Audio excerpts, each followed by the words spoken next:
देखने को मिल रहा है कि पूरा होटल जाम हो चुका है, पूरा होटल जाम हो चुका है। ये प्यार है पवन सिंह के प्रति आप लोगों का, और ये प्यार बना रहे हैं। और इतने दिनों ने आप लोगों ने कलाकार को प्यार दिया, अब प्यार आप लोगों को युवा नेता के रूप में देना है। आप भी घर घर जाकर वोट मांग रहे हैं।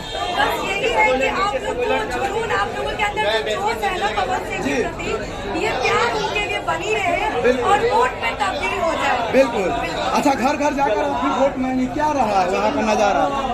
नजारा यही है कि उपेंद्र कुशवाहा जी इतना दिन जनता को ठगने का काम किया जी। अब पवन सिंह जी आएंगे और क्षेत्र के विकास की बात करेंगे। बिल्कुल।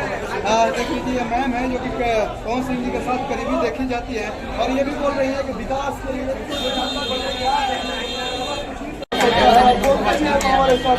ये बोल रहे हैं कि हम लोग को लड़ाई भैया है तो है, सिर्फ विकास से है। तमाम लोग बोल रहे हैं कि इनसे